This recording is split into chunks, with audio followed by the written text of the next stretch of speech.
In the early days of the internet, radical libertarians were scattered, lonely, and faceless. Without direction, they resigned to scour the web, sifting through content providers in a wasteland plagued by YouTube demonetization, Facebook jail, and covert internet censorship. But then, in 2017, the Libertarian Union was formed.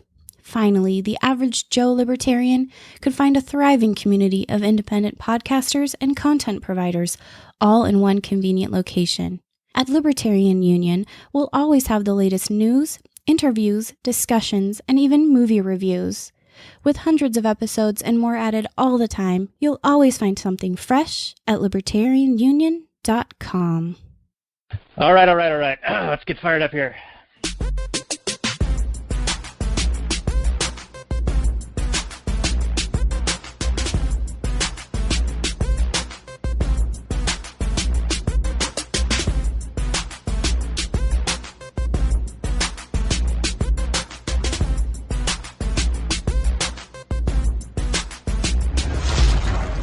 Maximum freedom.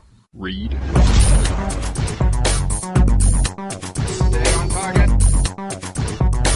Maximum freedom. Stay on target. Maximum freedom. Read Rothbard.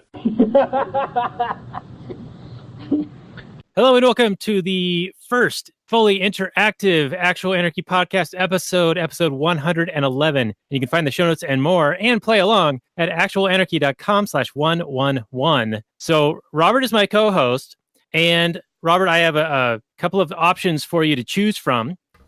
Option one is, should we continue with the original plan of recording an episode on Smallfoot, or do you select a random last-minute change-up from Netflix? Why would we be switching it up and not going with the small feats?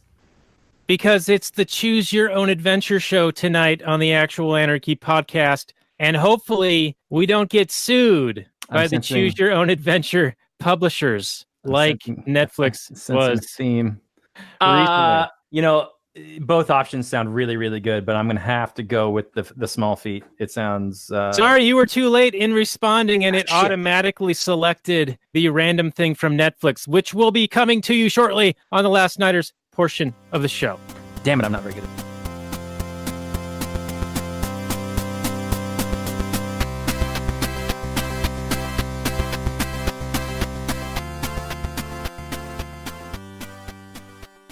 Hey everyone, it's Daniel Elwood and Robert Johnson, The Last Nighters, and The Last Nighters is part of the Launchpad Media, where they're always launching new ideas in your direction. You can find this show and more other great shows at thelaunchpadmedia.com. This episode is a Choose Your Own Adventure episode. We were going to do the Smallfoot, but we were presented two options, and we were too late in selecting, and so it defaulted to what we're going to do tonight, which is Black Mirror Bandersnatch, the Netflix Choose Your Own Adventure, as episode 54 of the Last Nighters podcast. You can find the show notes and more at lastnighters.com/54. Also, you can find us on the old Patreons if you like the work that we do here and you want to support us in some way. We have live streams that you can get access to at various levels. Also, some behind-the-scenes content and other various prizes, such as a personal conversation with my co-host, Robert Johnson. How are you, Robert? Are you serious? I just threw that one out there. All I got to do is donate? Yeah, you can talk to yourself, because time is a construct, my man. Well, Bandersnatches get stitches. I don't know what Bandersnatches get.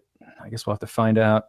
All I can say is it's program and control. And we're going to get weird tonight. We're going to get so weird. Robert and I both watched this last night. And I don't know if do we want to give kind of the premise to everyone before we get in the Google description and everything? Yeah, we got to tell people what it's about. All right, so this was recommended as a backup to our original plan. Smallfoot, we will do next week with our guest Rocky Fahrenberg. But tonight, it's this Netflix Bandersnatch. And this is the world's first fully interactive, is it a movie? It gives you various selection points. Some seem very innocuous and almost pointless, and others are like, hey, kill your dad. And it gets really bizarre, and it acts like a Choose Your Own Adventure novel. If you guys remember those from when you were younger. I had a few of those, and I remember reading the different storylines and sometimes changing it up and going back and being like, I screwed up. I don't want to do that one. So that's what they attempted to do here. And it gets so hard to follow. I think that this will be a very interesting conversation because Robert and I chose divergent paths intentionally on the very first choice. And I want to see how different our story kind of became. But if you want to round it out and then we'll do the Google description. Yeah, well, I'm eager to find out. I mean, I haven't talked to anybody else yet that has seen the film, so I don't know how much effect my choices had on the actual end story. It definitely seems to have an effect on the order of presentation that the movie has, but you're presented at various points to go back and choose something else, like the correct path that maybe they're, eventually just steering you all to the same ending. I don't know. Or were there multiple endings? I don't know. We'll see. Yeah, I kind of got the same feeling like it was sort of forcing your hand in some way. Like you could sort of maneuver, but then it would funnel you towards the resolution. But we will see. We will. So anyway, this is episode 54. You can find the show notes and more at lastnighters.com/54. And we will be back next week for Smallfoot as episode 55. So without further ado, let's get into this. The Google description, and it lists this as a film. Black Mirror Bandersnatch, 2018 film. 7.5 on the IMDb, 61% Metacritic, 87% Google users like it. The description is very, very brief. It is this. A young programmer starts to question reality when he adapts a mad writer's fantasy novel into a video game. That's it. That's the whole thing. Came out December 28, 2018, so just a few short weeks ago. The director is David Slade, and I think it was written by some Mad Men genius types. At least that's my impression. And it is a Netflix movie that you can't actually watch on the TV. You have to watch it on a device that you can do a selection, right? Like a touch screen. Robert, you ran into that last night, I believe.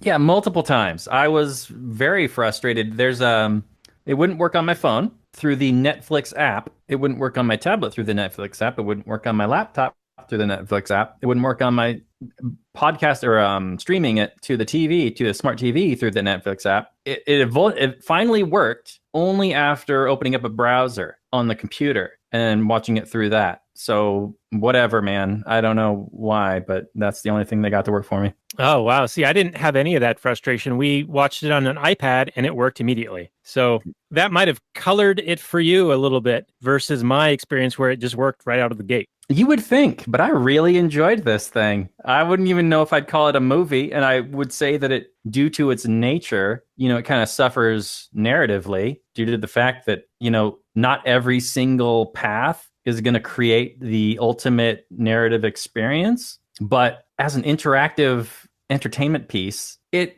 had all kinds of fun things going on. First of all, the setting was super fun. The 80s, and they're making like these old computer games back in the day when like one guy would make an entire game. Now it's getting back to the point where one person can make an entire game again. But, now the software is getting better and whatnot. But back in the day, you would just sit down at an old computer and type it out and program. And you had, like the movie had like 48K to deal with of memory. So you had to get kind of creative in how you presented information and exactly what you could do. So all that was really fun. And then the rant by the genius programmer guy was a lot of fun, where he gets all conspiratorial and they're all tripping on LSD. And I don't know if you even saw that part, Daniel. I assume you did, but I don't know if you did. And then at one point it gets into a fist fight, which I didn't see coming.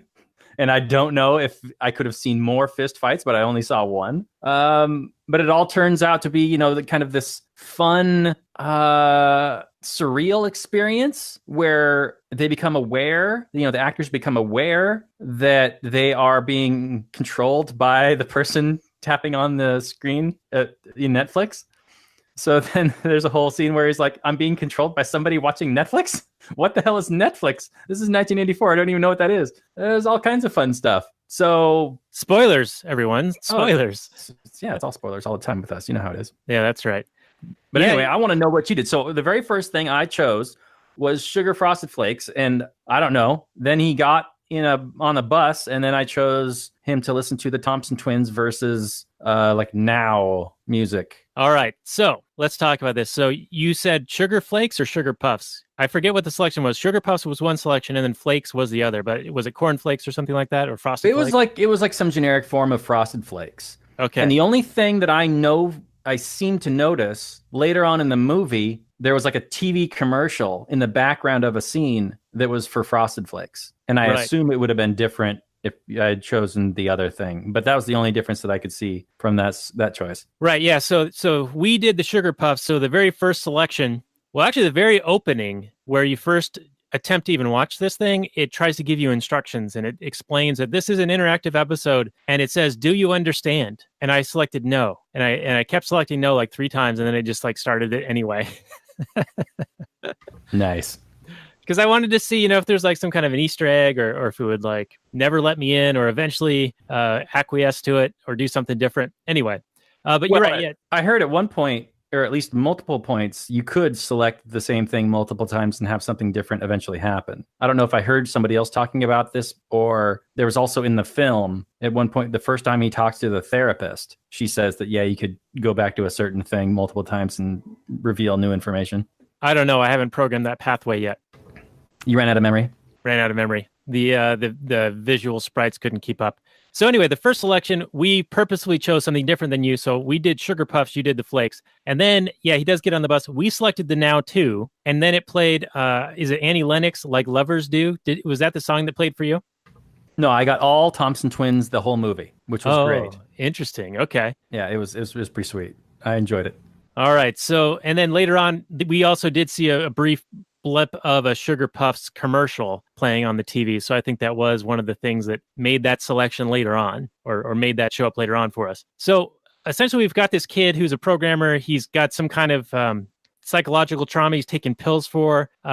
His mother died, and he sort of blames himself and his dad. And so he's got some issues that he's dealing with. And he's also kind of a computer nerd programmer guy who is a really big fan of this game designer, Colin Rittman, right? That's the guy's name? Yeah, it's something like that. Yeah, and he goes to this company that employs Colin, and it's got like this David Brent style, The Office, David Brent style owner of the company, who's like just kind of over the top, and he's talking about how it's going to be the new Motown. Yeah, these video games. Yeah, he's kind of a excited manager owner guy who's trying to do for the video game industry what Motown was. Like, they're going to just be manufacturing hits due to attracting all the genius talent to this one location. Right, and have them specialize and then cross-pollinate and work on games together. But I don't know if you saw this part, but when they offer Stefan the job there, I accepted. And I was like, yeah, man, let's get this thing off the ground. But then they cut to, very quickly thereafter, some reviewer saying that the game was garbage, like it was designed by committee. And it gave him a terrible review, and it made me restart. Yeah, I did the exact same thing. I thought, here is a guy offering me resources and collaboration, information. I could learn something. You're with this hero guy, Colin. Yeah, you're getting to work with your hero. You got a guy kind of subsidizing this whole effort. Sounds like a great deal to me. But the movie wanted to make some kind of claim about, and they do make a more of a claim later on that designing by committee in terms of this kind of style of game, where this kind of style of game, you need to be like a crazy person and get inside your own head and really be the full-on debutante-like style artist guy, as opposed to kind of like an action shooter thing that can just be designed by committee and it'll turn out just fine. But this is like a piece of art, and this needs the single mind of a focused artist to do. Right, and that's often an internal struggle, I think, for a lot of people who have difficulty letting go of something that's like their baby. It's their project, and it's hard for them to get it off the ground or get it fully completed. Wink, wink, Robert. I don't know what you're talking about. I really don't understand what kind of thing you'd be referencing. Versus having, like a different end product, of course, because you could break off portions of it to specialists in that area. Like in the game company here, they've got graphics specialists, they've got music specialists, audio specialists, effects specialists, and certain things will lend themselves to that. And you're basically taking advantage of the division of labor. But you're right. This one is more of a visionary thing that really needs to be kind of contained or guided by one, what do they call them? Evangelical types, like evangelist. Is that what they call it in the tech sector? Like you have an evangelist for a product? I have no idea. I've never heard that term before in my life. But I did want to mention that the movie kind of craps on as soon as I said yes, the manager guy's like, okay, great. Well, now we need to, make sure it all fits inside this cartridge of 48K or whatever. So we're going to have to cut, some stuff that you, Mr. Unrealistic Artist guy, wants to put in there. And I was like, well, that sounds perfectly reasonable. Sometimes an artist needs to be reined in by a practical person that says, well, let's hold on now. We got deadlines. We gotta produce a product here. Let's be realistic with this thing, and let's try and wrap this up in a decent amount of time. Right, because we want to get this thing ready by Christmas to be able to actually sell it. Because that's really the true test of something being successful or not, is if you are able to sell it, make a profit. Otherwise, right. That you've squandered resources. Right, but the movie gave us kind of like this crappy ending because we thought that was great. So is this movie like anti-capitalist? I don't know. It's almost like kind of saying that no, the eye of the artist is what should be maintained. That's kind of the impression I got by getting the crappy, no, you got to do this over again when you choose yes, I agree. Yeah, and I thought it was kind of fun when they did redo it. They do replay everything rather quickly, but then there's something a little bit different about it, and that is that he has like this vague awareness of these things happening before. So when those instances come up, he knows the answer already. He has like deja vu related to like what's causing the screen to crash, or there was one or two other things like when he talks about in his game where he's showing them the demo and they have to choose between worshiping Pax or not.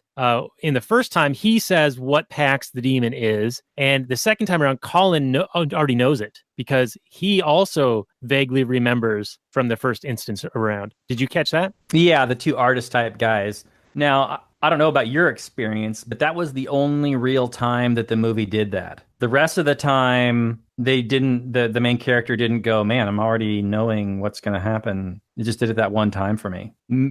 Really focused on it. Maybe there were hints of it later on, but that was the main time that it happened. Yeah, it gets so jumbled as you continue on that it's hard to know, because I had to repeat a bunch of stuff at the end, and it actually, spoilers here, jumping around to the end, I actually got, watch the end credits as a selection in the upper right corner, like a bunch of times, but I kept selecting something down below that continued the story a bit more.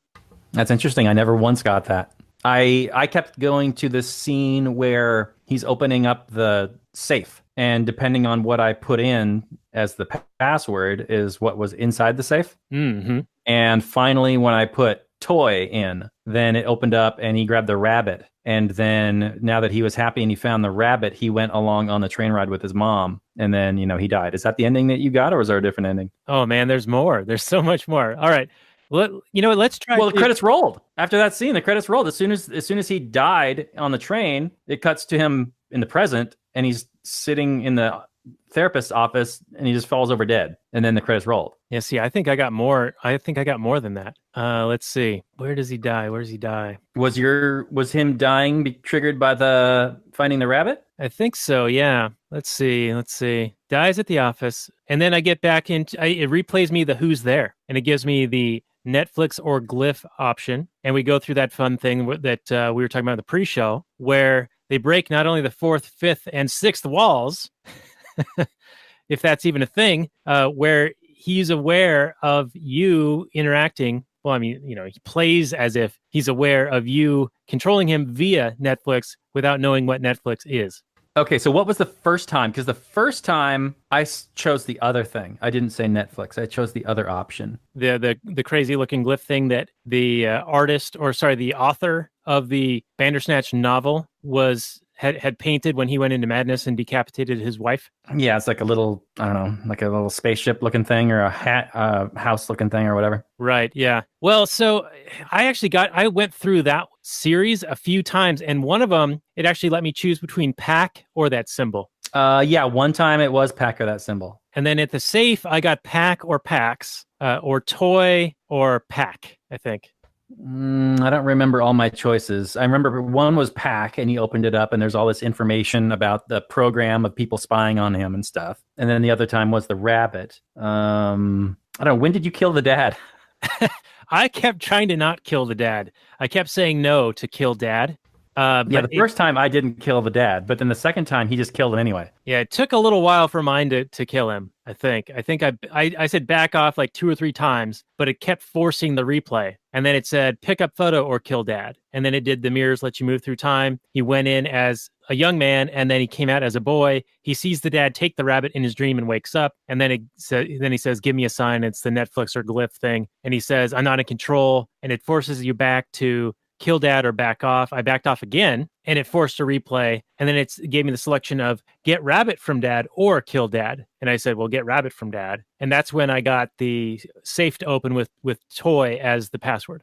So, okay. Well, I mean, it's interesting that we have all these different experiences. It seems like we have fairly similar. I mean, they only shot so many scenes, right? I mean, it's not like they're going to shoot some amazing scene and then not include it regardless of what you choose. They'll probably want to tell a somewhat similar story regardless of what you choose, but yeah, the details could be different each time you watch it.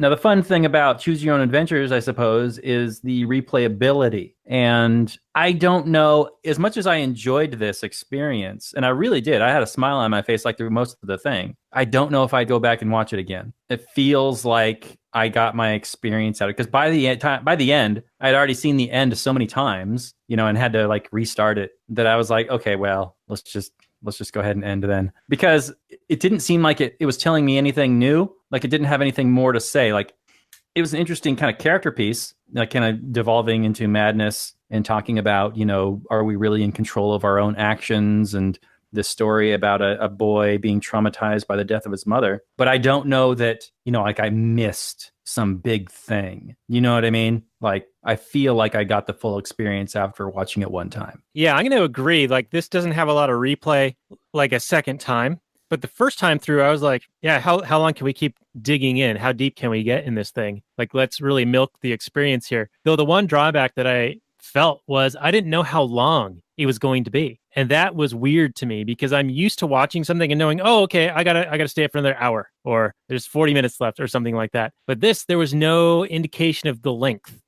Yeah, now on the Netflix, on the screen, it says it's an hour and a half. But that's, of course, like an estimate, right? I mean, there's no way you could watch this movie and have it take like 2.5 hours, or maybe 90 minutes, or even like 5 minutes, right? I mean, you could make the wrong decision right off the bat and go, well, I'm done. That's good.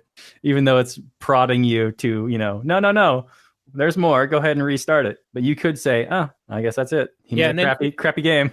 It's good enough for me. If you don't make a selection, it forces you to, right? Or it does make one for you, like it defaults to one. So maybe that's what the 90 minutes is just all of the defaults playing. I never let it go to a default. Did you? I think so, yeah. Yeah, because I didn't touch the button fast enough, and so it forced me into one or the other. Would it be random, or was it always one side or the other? I don't recall. I think it was the right-hand side, but I couldn't tell you if it would have been the left-hand side a different time or not.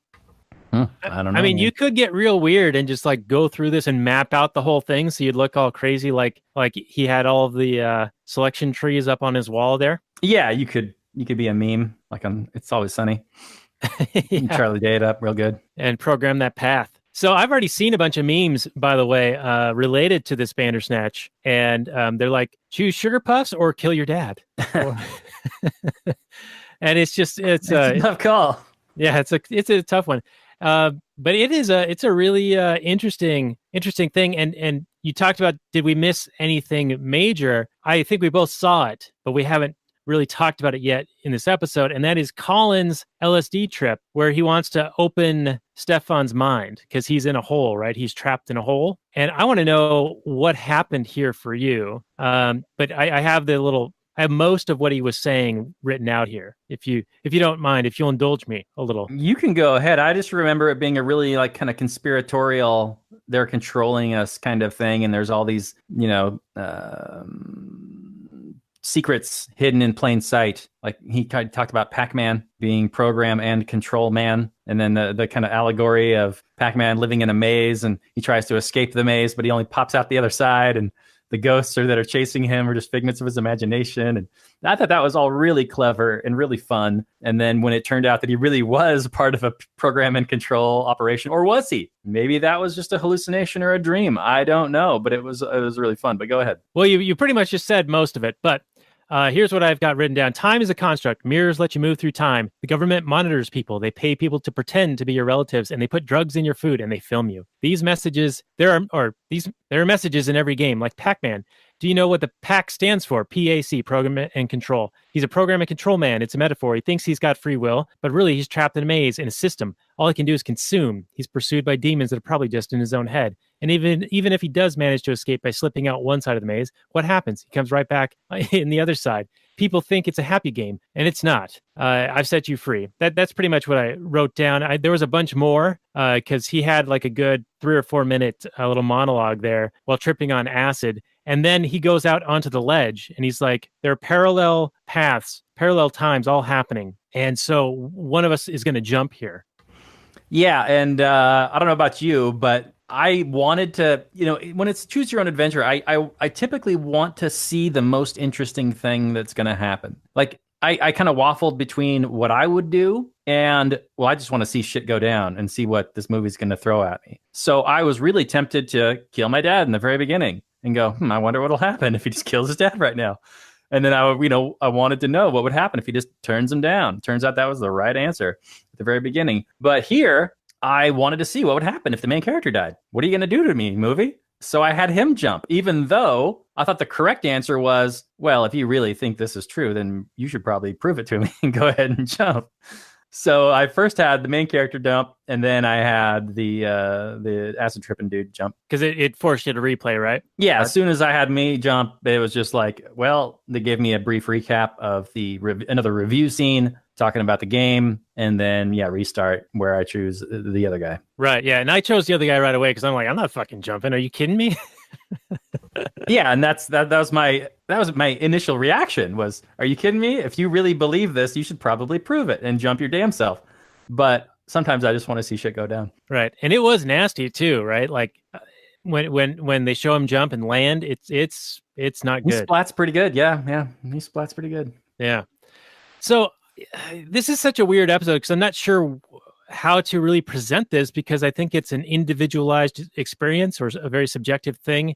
Yeah, your results may vary. You might have had a really terrible experience. You might have had an amazing experience, but how do you really review it? Yeah, so why don't I just walk you through what I did, and maybe then we can sort of see if there's any differences, and that might be interesting. Okay, well, we'll see if it's interesting. Hopefully it is. All right. So July 9th, 1984, kid wakes up, takes pills, dad locks the door and looks fishy. So you know there's something in there. It's like a foreshadowing. Selection between Sugar Puffs or Flakes. I chose Sugar Puffs. Then he gets on the bus. Selection between Thompson Twins or Now 2. I choose Now 2. And it plays Annie Lennox like lovers do.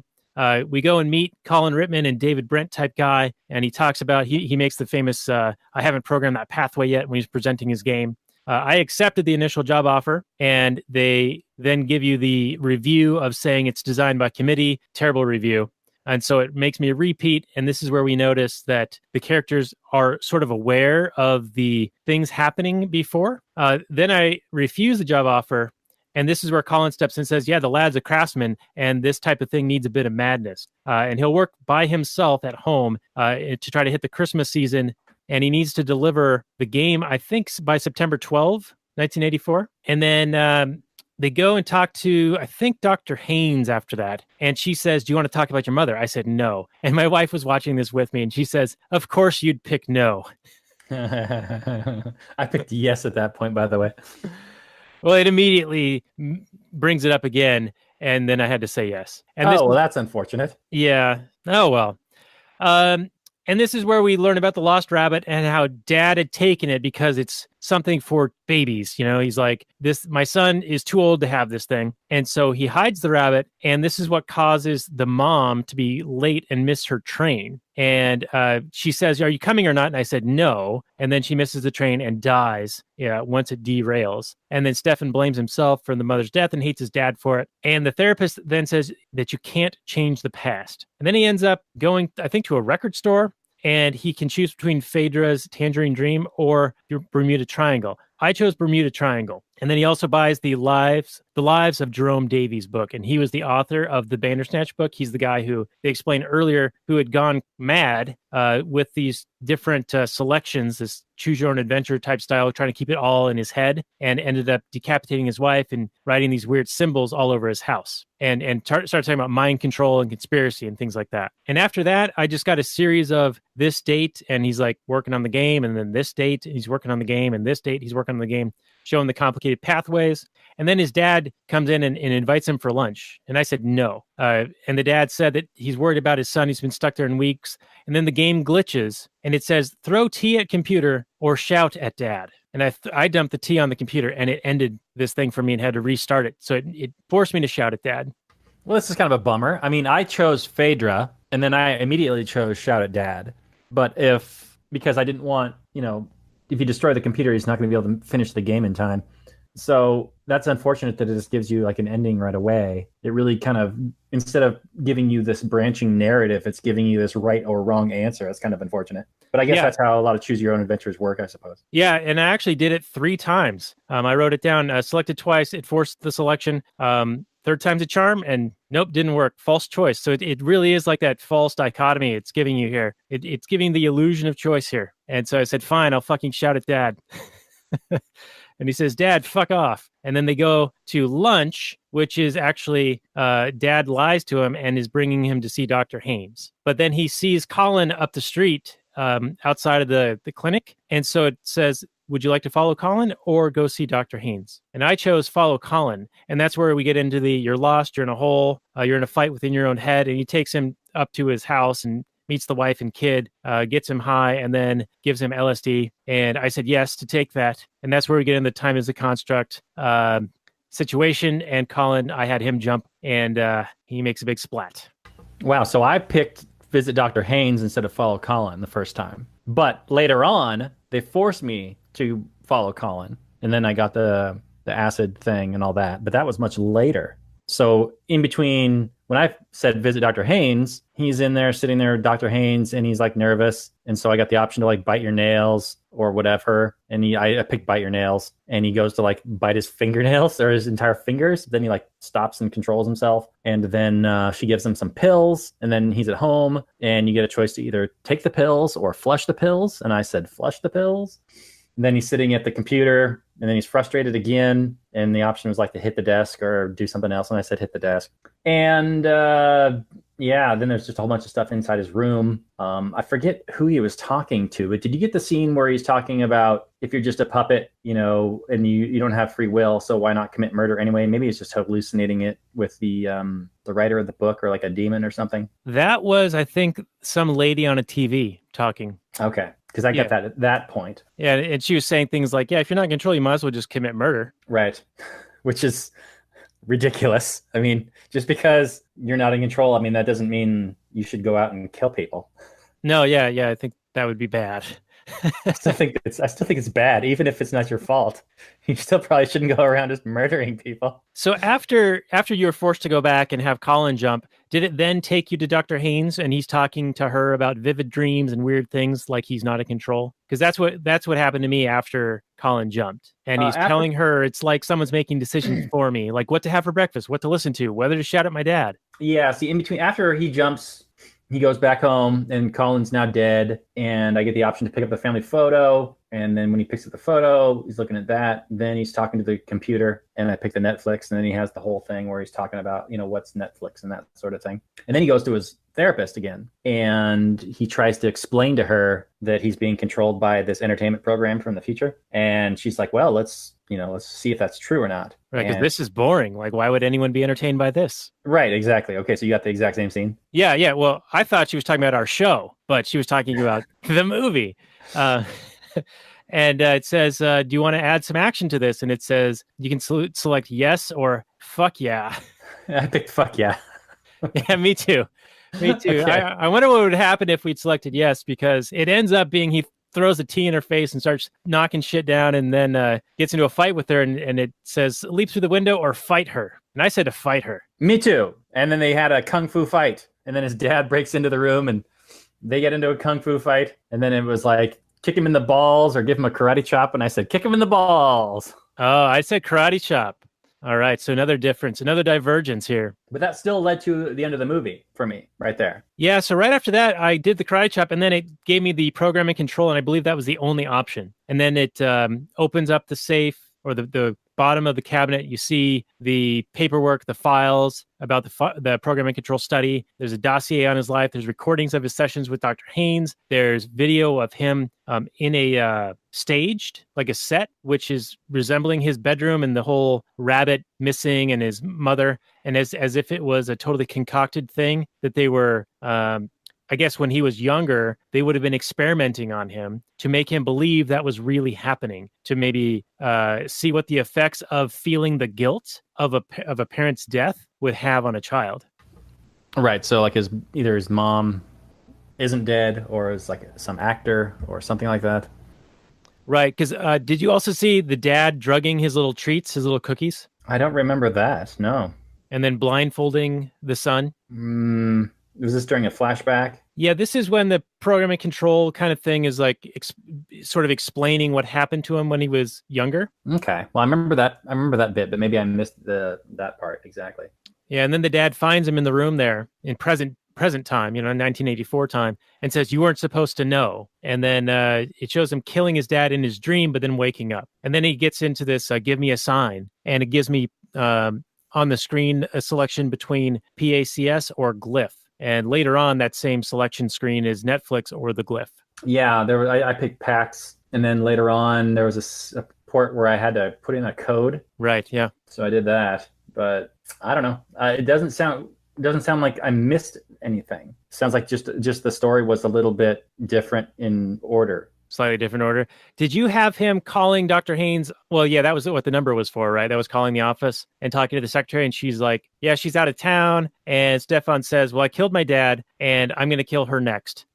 And fuck off. Yeah, I got that scene. And then you saw the review of the game, the finished game, while he's like in prison. Yes, I think I did, yeah. Okay, that was the final ending for me. So it didn't end when he died for me. What? It ended in the prison for me. Huh. So did you restart after he died? Let's check my notes. So I have him dying before the Netflix stuff, actually. Yeah, so after I said no to killing the dad a couple of times, and then he gets the toy, and he flashes back to see his dad taking it from under the bed, and and then the mom's like, I've missed the 8:30, I'll have to take the 8:45. Are you coming? I said yes this time. And then Stefan died in the office. Mm-hmm. And then I get the who's there, and it gave me the selection between Netflix or Glyph. And then I got the whole Netflix. I'm watching you on Netflix. I make decisions for you. And he says, so what the fuck is Netfllix? So did you see a scene where he's on the train as a kid? Yes. And then he just wakes up and then he's in his room again? No, he dies at the office. At the office, and then he's just alive in his room again? Yeah, so as if he had woken up. So like as if he died in his dream or something. Okay. Well, based on what you actually watch, it sure seems to change the meaning around a bit then. Because in my version of the movie, he actually just does die, and that's it, and that's the end of the movie. And it rolls credits, huh? Yeah. But if your time, he just dies, and it's a dream where he dies, and then he dies, and then the movie ends and he's in prison. Huh. Because, yeah, when I went, I think I had him go to prison at one point, but then I just had to restart. Oh, okay. Interesting. Interesting. A little bit different meaning based on what you choose. That's good. Yeah, different meanings. You see a slightly different angle depending on when and where you see the stuff. That's kind of intriguing, actually. I think they took a lot of effort into planning this out. Definitely. I'm sure they had some interesting long night discussion sessions when they were writing this thing. Tripping balls on the LSD themselves, probably. So at one point, he just starts fighting her. Fuck yeah. Fuck yeah. So during the Netflix thing, and I got that presented to me a few times, I picked the glyph a few times, and then I finally said, fine, I'll select Netflix, and he does the whole thing, and what the fuck is Netflix? And it gave me a selection of tell him more or try to explain, which those seem equivalent to me. So I said, tell him more, and it says it's a streaming platform. And then it says a selection between tell him more or stop the conversation. I said, stop the conversation. And that's when he went to Dr. Haynes and told her about Netflix, and then they get into the fight. Yeah, that's, I think, exactly the same experience I had. So unfortunately, there's no difference there. Those are the same choices I made. Okay. Interesting. But yeah, when he picks Netflix, and then his dad walks in and he's like, what's going on? What's wrong? And he's like, you won't believe me. He's like, well, just try me. He's like, I think I'm being controlled from the future. And he's like, okay, let's go see the doctor. That's a good idea. Which I think if anybody truly believed that, I think it would be a good time to go see a doctor. Right. Regardless of whether or not, a therapist is really going to be able to help you. But, still, if you believe this truly, you might want to go talk to somebody about it. Yeah. And then she made the point that it was actually a good thing that he was aware of that these things were happening to him that were weird, and that he was cognizant enough to go and talk about it. Like, he knew it was weird. Right. So he was like aware of the delusions, and he knew they were delusions. And a couple of friends of mine, two different people actually, have experienced this type of thing, not the whole choose your own adventure, being in a Netflix thing, being controlled. You don't know that. Possibly. But in conversations with them after having psychotic break type episodes like this, they've told me that there was a point where they were aware that what was happening was crazy. Like that that they were doing things they knew they shouldn't do, but they were not able to prevent them. Interesting. Yeah, I haven't had that experience myself. I do have a friend that did suffer from a psychotic break, and a lot of interesting things happened to him at the time. But I don't know how real or surreal it all appears at the time. So I don't know, man. I'm glad he's better now. So yeah, I agree. I think I know who we're talking about mutually here. Mm-hmm. So, Robert. Yeah, Daniel. I don't know how interesting of an episode this has been, but maybe we should fight. Fuck yeah. Fuck yeah, you motherfucker. So this episode is not safe for work. This episode of The Last Nighters, which can be found on the Launchpad Media at thelaunchpadmedia.com. Robert, I'm not sure how to do a summary and review here and how to give this a rating, but why don't you jump first and just prove to me that you've expanded my mind. Well, no pressure. Okay. Well, how would I summarize this film? In your mind's eye. It's an ambitious project, and I think it mostly succeeds. It depends somewhat on the choices people make to get, I think, the best possible experience. But it seems like no matter what you get, it's going to kind of, show you essentially the story. But, I don't know if this kind of thing is going to take off. I really don't see it being, a huge thing. I think I'm more interested in like a real crafted narrative by some, really talented person that's going to tell me an amazing story. But at the same time, I think there's a room for this. There's definitely room in the market for something like this. And this kind of is a proof of concept sort of experience right now. I mean, because why not? I mean, maybe we'll, in the future, we'll have like these VR experiences where you'll be holodecking it and living as whatever story in the middle of some story. Why not? But, is this like my favorite thing in the world? Would I go back to it? I don't think so. I think I got out of it all that I was going to get out of it. Now, in terms of the quality, like the acting and the cinematography and all that and the writing, I thought it was all very excellent. Like, I know Black Mirror is an excellent television show. It's known for its high quality. And I don't think that this betrays that at all. I think this is an experiment that is pretty much all successful. I can't really point to any one fault that you would say, not recommend it. I would absolutely recommend it. If you got Netflix, check it out. It's I don't know. Daniel had the experience of watching it with his wife. So I don't know exactly who was making the decision each time. Probably, I'm guessing Daniel, but I had the experience of making the decision every time. And it kind of gave me a little bit of a thrill, of a little bit of control to see what was going to happen when I did this or that. And that's, it's a little bit more than you get out of your average movie. You never get control. It's always a completely passive experience. So that's something different and fun, and I'm glad it exists, and I recommend it. If I was going to give it a number, I'd say it's like a 7.7. I don't know. It's hard. It's a hard one to just give a number to. I think it's just a recommend or not recommend, and I would definitely recommend this movie. At least a one-time playthrough, right?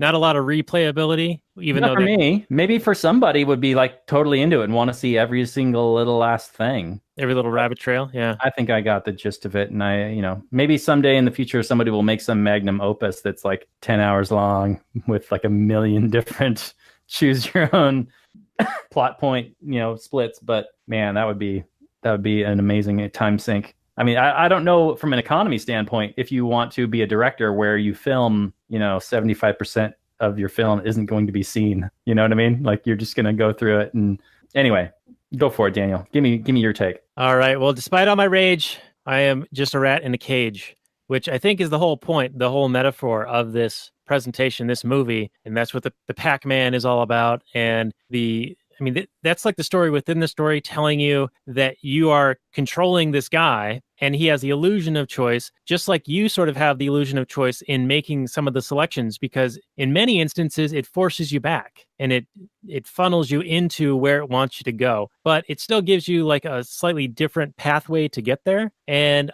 I suppose that is part of the genius of it. Like you kind of have to have some touch points where you can only shoot so many scenes, like you were saying, and you have to get the story out there, or whatever the story, the bare bones of it, or the outline of it are. Like you have to have the LSD scene on the roof. You have to have him fight Dr. Haynes. You have to have him choose between the series. Well, that didn't need to happen.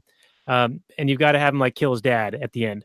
But how that kind of plays out is sort of up to you in a way. And I think that is a really unique presentation, and it does add another element. It breaks a couple of additional barriers, not just the fourth wall, but perhaps the fifth and maybe the sixth, because not only is he talking to you, but then he's responding to the selections you've made, and then he's aware that you're making selections for him, right? So wouldn't that be 6? Something like that. Yeah, something like that. I don't know. Yeah, I'd leave that to the experts. Right. I mean, it's not like there's that many dimensions, I suppose. But anyway, I think that it was a good experience, but I also found it a little bit too, like, it gave me more control over what was happening, but it gave me less control in, all right, how long do I need to devote to this thing? How long am I going to be tied up? How many times am I going to have to replay and rewatch these certain portions until I get it right? And that part I didn't like. I didn't like not feeling that level of control, knowing that, hey, if I start watching this at 8 o'clock, am I going to be done by 10 or not? And so that was kind of hanging over me while I was doing this. And in fact, my wife started watching this with me, and her and I made some of the decisions together. And then she just kind of gave up, and it was me making the decisions. Hence do you want to talk about your mother? No. And she says, well, of course you'd pick that. But then she fell asleep. She went to bed about halfway through. So she doesn't even know how this thing ends. She's learning right now as we speak, because she's watching this on the live stream, which is available for our Patreon supporters at the $10 a month level or higher. And you can get access to that, like my wife has, at lastnighters.com/Patreon. But I think overall, like you said, it's really well done. The environment, the cinematography, the acting is all really, really great. And I think that they did a fine job here. So you know the number. It's 20541. That's my rating for this one. Now, Robert, I think we're going to do another choose your own adventure situation at the end here. The next episode, shall we choose Smallfoot or Starship Troopers? Oh, not a random other Netflix movie, but Star Trek Troopers. Well, I'm more prepared for Smallfoot. I think Starship Troopers, we had it timed out for a certain thing. Now, has that event happened? I think it's in the works. It's happening. It's happening, people. It's happening. But yeah, I think we're going to force you to select Smallfoot for next week on The Last Nighters. So if I pick Starship Troopers, you're going to restart and force me to pick again? Yeah, you're going to dead end in this novel and need to go back to page 37 and re-select. Damn it. Okay, Smallfoot. All right, next week, Smallfoot with our special guest, Rocky Fahrenberg, on The Last Nighters. This show has been episode 54. You can find it at lastnighters.com/54. Thank you guys very much, and good night from last night.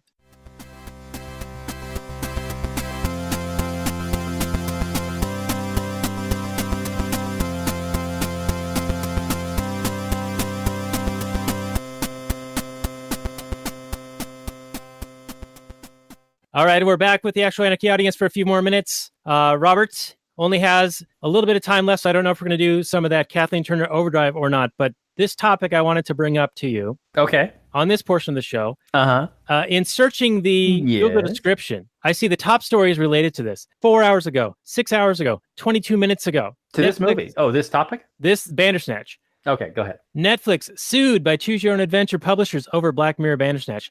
Netflix sued. Netflix, the publisher today. of a movie film, sued over making a movie that follows the concept of choose your own adventure. You're telling me that someone has patented the idea of a choose your own adventure? Apparently, somebody believes that they have originated this idea. Who knows when, at some point in the past. I have no awareness of this, but the book I read when I was a kid was published at least 20 years before I had it. So it's got to be at least 40, 50 years. And so therefore, since they made this movie, it's somehow infringing upon their patent, somehow damaged their brand, somehow it's damaged their intellectual property. Right, and reduced their sales of all those Choose Your Own Adventure books that don't sell at Barnes & Noble. This is just bizarre. If anything, it would lead to a resurgence in choose your own adventure interest. This is like free advertising for you. But this is the stupidity of, copyright. All it does is prevent creativity and it harms the market. I mean, if somebody wants to create something, here comes the IP holder and says, oh, you better not do that. If you do, you owe me lots of money. At gunpoint, I might add. At gunpoint, sir. They're Yeah. going to take legal action, which is going to be enforced by the power of government to prevent you from making a thing. With your own justly acquired property. And labor your own and time and creativity and your own money. Ridiculous. We could probably talk about the terrible aspects of patent and copyright law and how it leads to higher prices for almost everything. And lower quality goods. I mean, you talk about, when a drug manufacturer has a patent on a drug, and therefore he has the exclusive right to be the only manufacturer of that drug, which is granted by government. And then he can freely set the price. He could raise the price. And then everybody gets outraged that, oh my God, this guy made a thing that didn't previously exist and then is charging a price which you're not forced to buy. And then they get upset at that guy and not at government, who is at the point of a gun threatening everybody else that would otherwise make that product as well and create a competitive market, which would drive down the price, making it more affordable for everybody. But the demon is always the evil business owner and not the government who's got the gun raised. You've got it pegged there, Robert. How did you know? How did you know that would be how it goes down? Well, on this show, I know the bad guy's always the government because you guys are a bunch of government haters. That's all you are. Bunch of anarchists over here. Bunch of haters. Haters! And in the pre-show, I did say bring on the haters regarding my hair getting so long and lengthy. But one last comment to this whole idea, and you've brought this up in the past. Like, Past why doesn't exist? Time does not exist. It's a construct. time is a construct. But why is this not a more fully understood thing? Why is it that the common man seems to think that patents are a good thing, that copyrights are a good thing? Do you think it's because of how it's presented in media and entertainment and culturally? And this is coming from people who are coming out of the universities who are being taught by Marxist intellectuals. And so these people then go and work in these cultural centers, media, entertainment, news, magazines, movies, TV, etc., propagating these ideas out into the general public, and then they become political, like they get political legs, and it's all rolls back up to the intellectuals that educated the cultural tastemakers. Well, I would definitely say it's part of what you just said. That's definitely part of it. And I think the other part is just this idea that, if you're going to create something, you want to, if you're going to go to all the effort to actually get it built and made and whatnot, you should then profit off of your idea. But profit's evil. Well, yes, profit is evil, but that you would need that kind of protection in order to make that money, or else there's no incentive for you to actually make the thing in the first place. And that, some big corporation's just going to come along and snatch it up if there aren't protections and make it far better than you ever could in the first place, yada, yada, yada. So that, wouldn't everyone benefit as a result of that? Well, everyone would benefit, but not the original inventor person. Well, the original inventor person would ultimately benefit from that product being out there and made and improving everybody's life and his own life or her. Or sure. But, he wouldn't have this government enforced protectionism that he would, be entitled to all the profits and future profits ad infinitum for X number of years, X number of decades or whatever. I think that's the inherent understanding of why copyrights are necessary. And even, I think this is a sticky subject. I'm fully on board with no intellectual property and no copyright because I'm a principled libertarian who's consistent, but I think it's not even something that's even fully understood.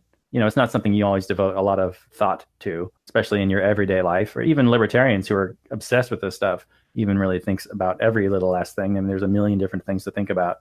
And this is just one more. Who's the guy who's done all the work on the IP stuff? Stefan Kinsella.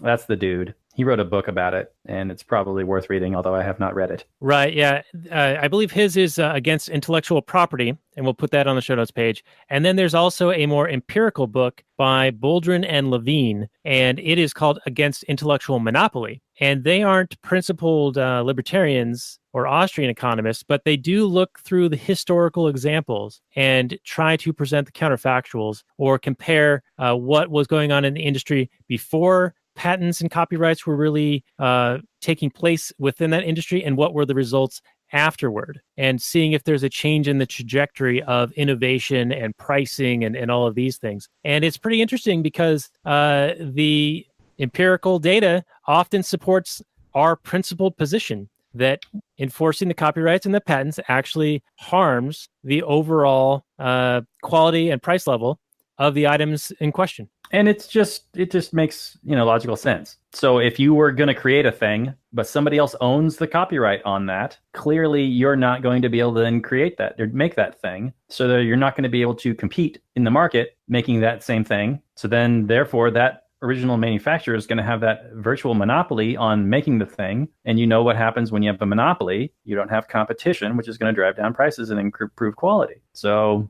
just by definition, you're going to have higher quality goods at higher priced goods at lower quality. Right, and vice versa without the copyrights and patents. But anyway, I'm sure we could go another hour on just this topic alone, but I do think we do need to wind down the actual Anarchy version of the show. We can continue for a bit longer before you get ready to go and see Aquaman on your hot date night tonight for the movies. In our Kathleen Turner Overdrive portion of the show, which is available for our Patreon supporters at actualanarchy.com/Patreon. Oh, yeah. Now, there's one thing. I just had a thought. It's maybe not interesting to everybody, but who cares? This is my show. We're fighting. Show. Whatever. We're fighting right now, Daniel. So Disney gets often criticized for being a monopoly because they keep buying up all these IPs. Now, of course, I'm against IP. So, yeah, everybody, if you wanted to make like a movie about Wolverine, go for it. But Disney's going to come in with their team of lawyers and attack you. But that's not to say that Disney somehow has a monopoly on entertainment, which is like, I don't know if people take that. They say that. I don't know if they're saying it seriously or not, but it kind of sounds like they're saying it seriously. Like Disney's a monopoly on entertainment. Like they're just going to own all the ideas, which is patently absurd. Of course, you can't own all the ideas.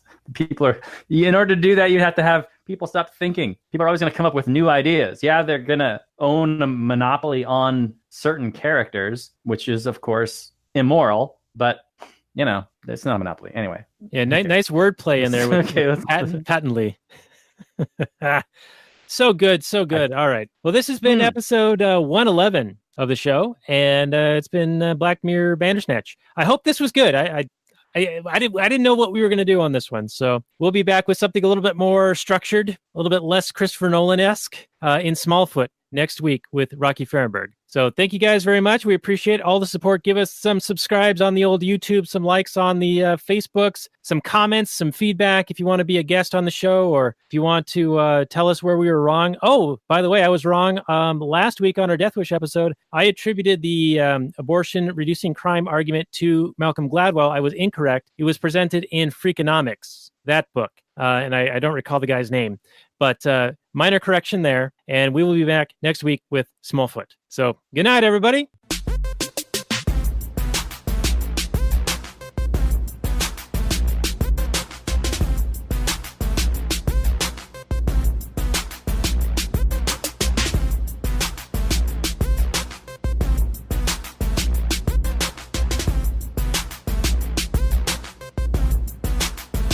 The Chipmunks. CHIPMUNK. We're the Chipmunks. Guaranteed to brighten your day. Do, do. Do do do do do do do do do do.